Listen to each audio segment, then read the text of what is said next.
Hey, ladies. Thank you for joining me for another episode of my Friday podcast episode, my To the Core. It's been a minute since we've talked about what To the Core is. I think I really got into it in December when we were working on getting ready for, like revving up for January and our new goals and whatever. So I really touched on what the core categories for revitalized womanhood are back then, but maybe we need to retouch on them again. So in June, in the Revitalized Sisterhood, we worked on foundational habits. We brought back habits.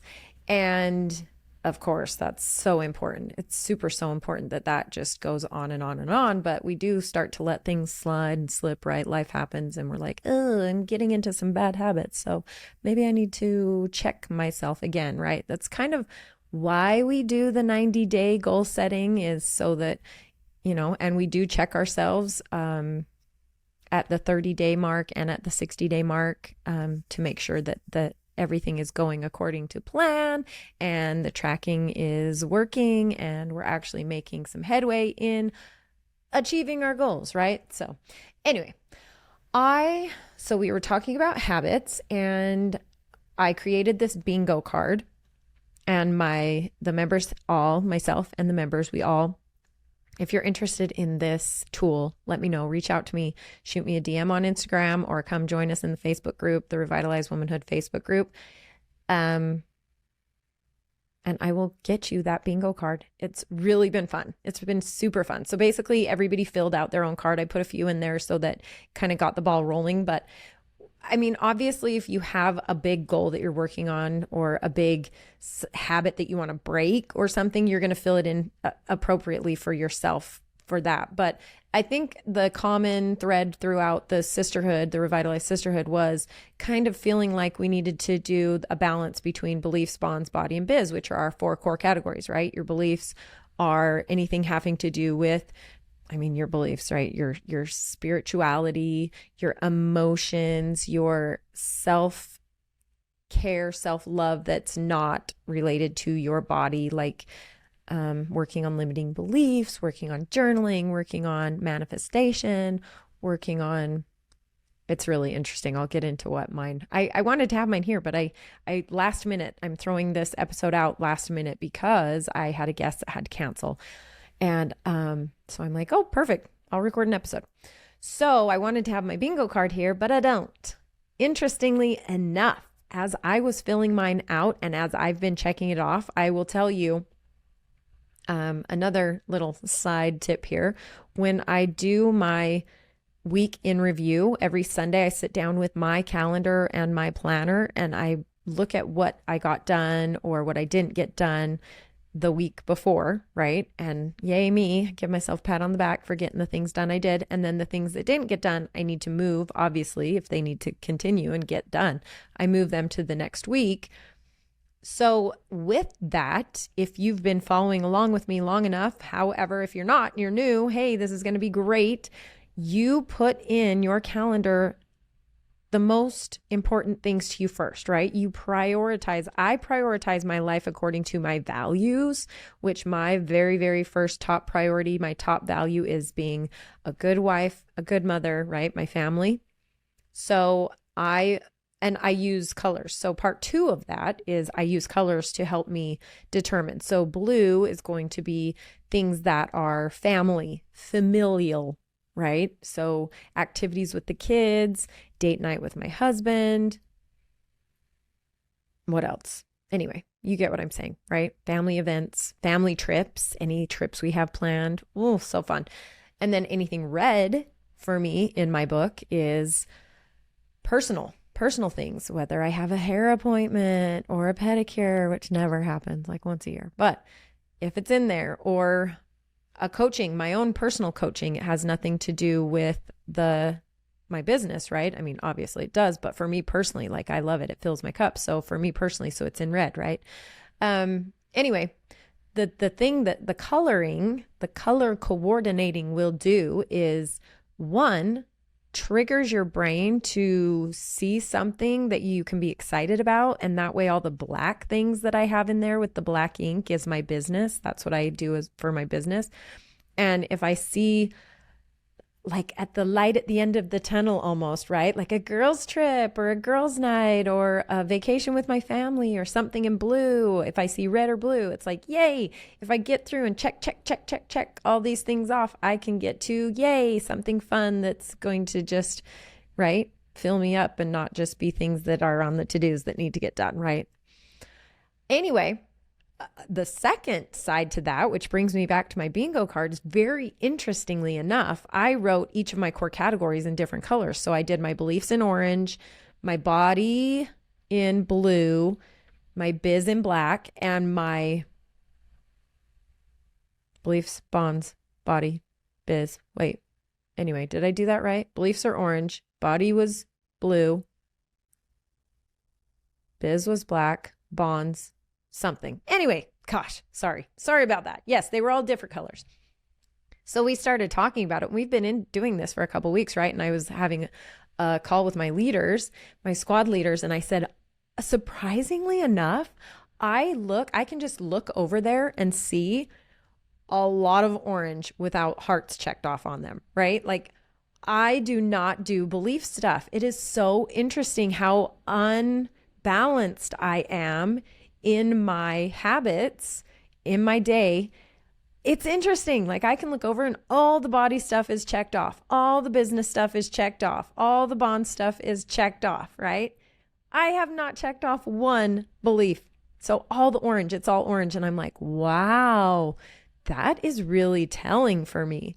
So, I mean, I don't feel like that's a spinning plate that I need to give attention to. So I don't know. Maybe I'm okay, but it's something I obviously want to work on and be better at and hone in my skills. So I need to be more intentional about it, right? Anyway, where was I going with this? Oh, nuts. I don't know where I was going with that. Let's get back to foundational habits.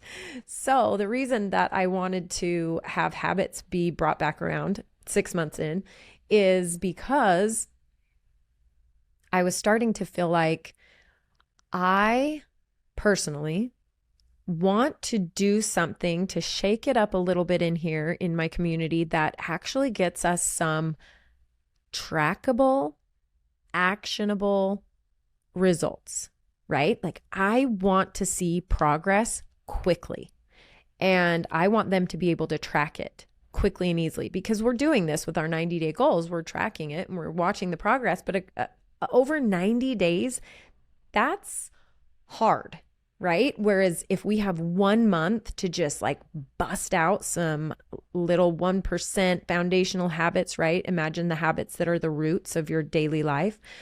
That's a lot easier to see.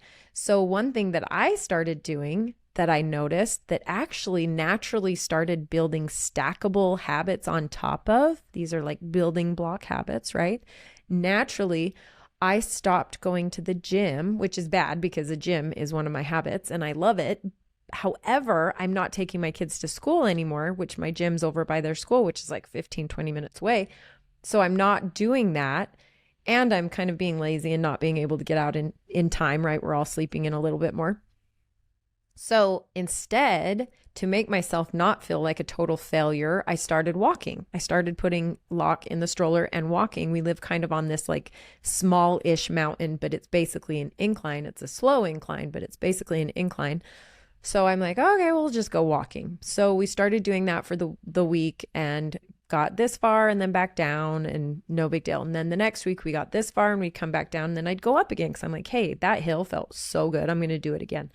And then the end of the second week, we walked all the way up to the top to the splash pad to the park. It was 1.8 miles one way. And I was like, that wasn't that hard. That was fine. It didn't take that long. And I feel good. And Locke gets to play. It's like his, I think I posted a point of view. You know, a habit is achieved when your 2-year-old knows what to expect. And he's only been to the splash pad now 3 times, but the walking, he knows exactly. We just went down one road that I've only gone down once and he knew there was a crocodile statue. You know what I mean? So it's interesting how quickly these habits start to change. So I want to talk about the things that have been stacking on top of that. So before we go out, just to give you examples of how easy, how simple you want these things to be, because habits will not happen. Oh man, I wish I had my notes here from the other day. James Clear talks about the 4 things that you have to create a habit. And it's, oh, dang it. I wish I had it right here. Bah, where's my phone? I'll look it up real quick. Anyway, you cannot create a habit with these 4 things. We've all heard it before, like craving. Sorry, y'all. We're looking this up. 4 parts to a habit. James Clear. Okay, there we go. Cue, craving, response, reward. You have to have a cue, you have to have a craving, you have to have a response, you have to have a reward. So I do have more in-depth details of what that is. And if I would have been thinking ahead, I would have had that here for you. So I'm very sorry. Maybe I'll bring it up again. Anyway, so because I've started walking, I have this other thing that has happened, these other couple things that have happened. So before we go out, I get my water ready, right? And not just my water, because I already have a habit with my coffee of putting collagen in. So that's a goal of mine, is to have a more healthy body, more fit, whatever. So I'm already putting in collagen into my coffee. That's already something I do now. Like, it's a habit that's created. It's done. So I do it.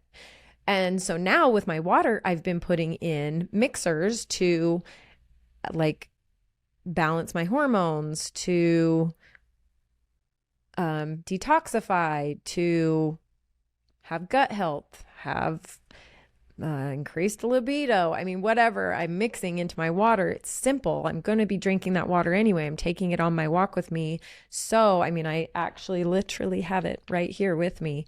And so instead of just water that I'm going to drink anyway, I'm mixing these things in. So that's a little teeny 1% habit that I've started doing that is making me the person that I want to be, right? Oh, so here we go. This is what I wanted to talk about. Sorry. It came back. It took a minute, but it came back. So I want you to think about the woman that you want to be. Imagine you're looking across, I've kind of been explaining this. Imagine that you're looking across a mountain range. Is that an easy way to think about it for you? Or across a pond? What do you like? What just resonates for you? If you're looking across a pond, if you're looking across a field, if you're looking across a meadow of beautiful wildflowers, I don't care what you're looking across, just what you're looking across. And you see this woman on the other side, and she is just everything that you want for yourself, right? It's you guys, it's you. It's not some other person, it's you. It is the ideal version of you. It's the me that doesn't yell at my kids. It's the me that can be silly and fun with my boys. It's the me that isn't uptight about things. I mean, whatever. It's this most ideal version of myself. I see her on the mountain across from me. I don't know. Across the field of wildflowers. Okay, I see her. And I want to be her. Okay, what does she do? What does she act like? How does she feel? She just exudes happiness. She just exudes patience and kindness and forgiveness and love, unconditional love. Okay, what does this woman look like to you? Imagine her, picture her. Now go work backwards from that and think to yourself, what would a woman like that do every day or in a day? What would a woman like that do? Okay. She would wake up and she would take time, a moment, to maybe say her prayers, be thankful, write her, oh my gosh, I just drew a blank. Anyway, right. What would she do? Does she journal to bring gratitude to her day, to start her day with gratitude? Does she eat healthy? Does she work out? Does she have not yell at her kids, so she's got this constant reminder in her head going off saying, be kind, be patient, be right? Those are her little mottos. She's got it written on her mirror, right? So she remembers. Anyway, what does she do? So work backwards from that and think to yourself, okay, what can I do to start implementing things that would be the same things that this woman does, right? So it's like I'm saying, I'm implementing, putting these things, these extra nutrients into my water. I'm going walking with my 2-year-old, and I'm not only getting that physical time for myself and my mind because I'm listening to books while I'm doing it, or I'm listening to podcasts while I'm doing it, or, it's like my me time, right? I'm loving it. And I mean, I am out the door, like I am loving it. And then when I get up to the top to the splash pad, what is that? That's a habit stack. It is a bond. I'm building a bond with my 2-year-old, with Locke. He gets to run around. He gets to play with mommy. He gets to see me run in the splash pad with him. He gets that time alone with me to himself. So I'm creating that bond. Then when I get home, I'm also creating a bond with my 11-year-old because he likes smoothies and I usually don't have time to do that. But now because I'm in this mindset of, I just walked 1.8 miles times 2, each way. I want to be healthy. I want to put good things in my body and I need protein. So I think like that. So I'm like, hey, let's make smoothies. Every morning I make him a smoothie. And that is one of his love languages. And so that's creating a bond with him, right? That's creating that. See how these little things are starting to just stack on top of the other to create. It's putting me in the path of imagine these little stepstones. Okay, are you imagining across a pond or across a field? I don't know, but imagine these little steps, tiny little steps. You're not instantly that woman on the other side of this field of wildflowers. You're not. She may be 10 years down the road. Who knows? She may be 2 months down the road. Maybe. I don't know how intense you are about your habits and getting them fixed or better or tweaked. Like she may be however long down the road, but these tiny little steps that you're taking in that direction of what would this woman do in her daily life? Because consistently living this happy, healthy, full life, this day, I ruined it. Living this day, this happy, healthy, full day consistently will create a happy, healthy, full life, right? Get it? Does that make sense? It's like doing the same thing consistently over and over and over and over is not, maybe doing it once is not going to change. Like me going on a walk one day is not going to make my legs toned or fit, or I'll burn a little bit of calories, but it's not going to change the world in my body, right? But if I walk consistently every single day, before I know it, I am going to have better muscle tone and strength, and my heart's going to be stronger. And right, it's over time, that's what's going to happen. So working on looking across the field of wildflowers at this woman and imagining what she looks like to you, what she makes you feel, what she's exuding, and work towards that concept, right? All right. Let's see what this says that I created to go with our bingo card. Okay. Oh, the big thing with this that I really, really require, and I made a big deal about, I actually just made a big stink about it in one of our leader calls the other day, is the accountability part of this. Okay. We're reading the book. Let's see if I still have it in my screenshot, actually. Let's see. You guys, I'm so sorry I don't have this all ready for you. This is kind of just my life. I thought I was going to do one thing today, but we're making the most of it. Rick's still in Hawaii, so we're making the most of the time I have here in the office while Castle is watching the baby. Oh, it's the next one. Here we go. Yay, perfect. And this is so cool because not only did this one member in my community point this out to me, I just had another member in the community do a similar post. And I'm like, Christy, did you not see Cindy's post on this already? And she's like, no. And I'm like, you both stopped on the exact same page. That's so cool. Okay, so we're reading The Power of Habit. We've already read James Clear, Atomic Habits. Now we're reading The Power of Habit. I love it. I don't know about you. I love it. I love James Clear. Atomic Habits changed my life, but The Power of Habit is awesome. Okay, so she says, I came across on page 89, the author shares a quote from Todd Heatherton, a psychologist involved in the 1994 Harvard study. He found that more change occurred in a person's life when they were part of a group, which this guy talks about, the man who invented AA, a lot, and how that's so important, and being part of a community is so important. It seems real when we can see it in other people's eyes, right? Whether the individuals were part of a football team, or in a class, they all believed that they could change, and they could see the change in others as well. So the author goes on to say, belief is easier when it occurs in community. So I did make sure that part of our bingo card, it says, please tag either in social media. When each time they check off one of their boxes for the bingo card, they are required to post it either in our private community so that we can see that it's getting done. Not just them checking off their bingo card, but the act of them doing what it is that they're checking off. Or they're supposed to be posting it to my Instagram, tagging me, or to their Instagram, tagging me in it, anywhere. I don't care where they posted, as long as it is out there, they are held accountable. So it's not just doing this for yourself. It makes it a lot easier when you have other people not only cheering you on, but you're kind of expected, right, to be doing it. It does help. It really changes your mind. It's like me, I say this all the time, but it's like me going to the gym, to a gym class. Like if I just go to a gym, I am aimless. I am the worst. Like no, and I don't even know that it's no self-discipline, because obviously like I can work out, but I get kind of overwhelmed. That's a perfect word. I get overwhelmed. I don't know where to start. I don't know what to do.